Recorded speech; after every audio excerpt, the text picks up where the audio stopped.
Friends, मेरा नाम है भूषण और आज मैं आपके साथ इंग्लिश लैंग्वेज के बारे में कुछ ऐसे इंटरेस्टिंग और इम्पोर्टेंट फैक्ट्स शेयर करने जा रहा हूँ जो आपने पहले कभी नहीं सुने होंगे। फ्रेंड्स, सबसे पहला हमारा फैक्ट है कि आपको पता है कि इंग्लिश में सबसे ज़्यादा बोले जाने वाले दो शब्द कौन से हैं? सो फ्रेंड्स, आई और यू ये दो शब्द ऐसे हैं जो इंग्लिश में सबसे ज़्यादा बोले जाते हैं।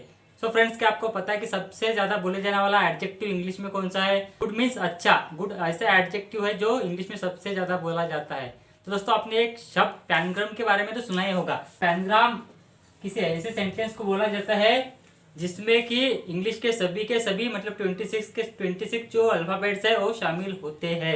फॉर एग्जाम्पल, एक मैं यहाँ पर एग्जाम्पल लिखता हूँ। Friends, the quick brown fox jumps over the lazy dog, ये ऐसा सेंटेंस है जिसमें इंग्लिश के सभी अल्फाबेट्स इसमें शामिल है। इसी वजह से ऐसे सेंटेंस को क्या कहा जाएगा? तो पैनग्राम। तो दोस्तों, क्या आपको पता है कि बटरफ्लाई का असली नाम बटरफ्लाई नहीं है? तो बटरफ्लाई का असली नाम है बटरबाय। मतलब पहले ये नाम बटरबाय था, लेकिन समय के साथ साथ उसे चेंज करके बटरफ्लाई बना दिया गया। फ्रेंड्स, आपने एक फ्रेज तो सुना ही होगा, लॉन्ग टाइम नो सी। तो दोस्तों, मैं आपको इसके बारे में कुछ इंटरेस्टिंग बातें बताना चाहूंगा। लॉन्ग टाइम नो सी ये इंग्लिश फ्रेज नहीं है।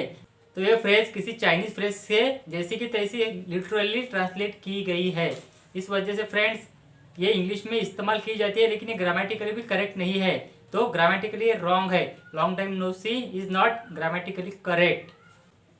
तो दोस्तों, इंग्लिश का नाम सुनते ही हम लोगों के आंखों के सामने आ जाता है अमेरिका। लेकिन ये जानकर आपको बहुत ताज्जुब होगा कि अमेरिका की कोई ऑफिशियल लैंग्वेज ही नहीं है।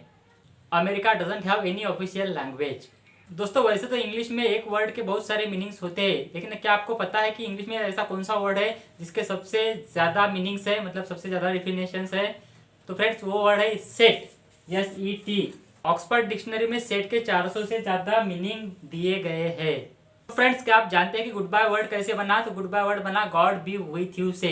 गॉड बी विथ यू का मतलब शॉर्ट फॉर्म इस्तेमाल करते करते उन्होंने गुड बाय शब्द का फॉर्मेशन किया गया। बुक कीपर एक ऐसा वर्ड है जिसमें कि डबल डबल अल्फाबेट्स एक लाइन में 3 बार आते हैं। दूसरा कोई भी वर्ड इंग्लिश में ऐसा नहीं है जिसमें डबल डबल अल्फाबेट एक साथ 3 बार आए।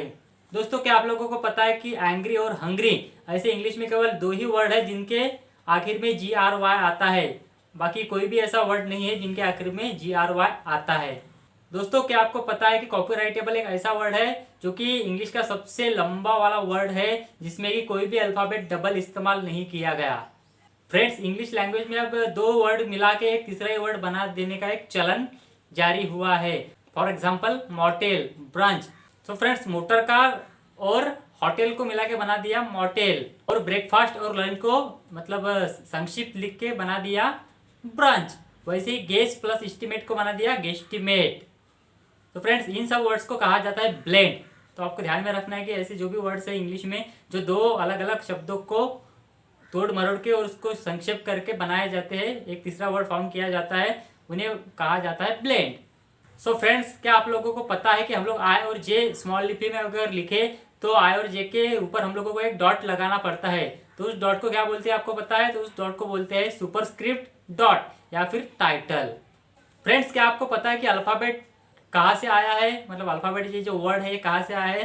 तो फ्रेंड्स, अल्फाबेट ये वर्ड ग्रीक जो उनका वर्णमाला है ग्रीक लोगों की, तो ग्रीक वर्णमाला में सबसे पहला अक्षर है अल्फा और दूसरा वाला अक्षर है बीटा। तो पहला और दूसरा जो अक्षर है अल्फा बीटा, उससे अल्फाबेट का फॉर्मेशन इंग्लिश में किया गया है। दोस्तों, आप लोग हैशटैग का तो इस्तेमाल करते ही होंगे, लेकिन आपको हैशटैग के बारे में केवल उसका एक ही मीनिंग पता होगा। लेकिन मैं आपको बताना चाहूंगा हैशटैग को पाउन भी कहा जाता है, साइन भी कहा जाता है। सो फ्रेंड्स, आप में से बहुत से लोग मुझसे नाराज होंगे क्योंकि मैंने थंबनेल में लिखा है कि लड़कियों को इंप्रेस करना है तो आप ये वीडियो जरूर देखिए वरना पछताओगे। तो दोस्तों, मैं आपको एक छोटी सी बात बताना चाहूंगा कि आप खुद को इतना काबिल बनाए, आपके कैरेक्टर को इतना निखारे कि आपको किसी पे इंप्रेशन जमाने की जरूरत ही ना पड़े। अपने आप आपका इंप्रेशन पड़े और लोग आपके ओर खींचे चले जाए। तो लड़कियों के पीछे भागने से दोस्तों कुछ भी हासिल नहीं होता। तो मेरा आपसे एक ही सजेशन है कि आप अगर स्टूडेंट है तो आप अपने पढ़ाई पे ध्यान केंद्रित कीजिए। उससे आपको मतलब आपका फ्यूचर बहुत ज़्यादा ब्राइट होगा और आपकी फैमिली, आपका समाज आपसे कुछ हासिल कर सकेगा। यही सही मायने में जीवन है फ्रेंड्स।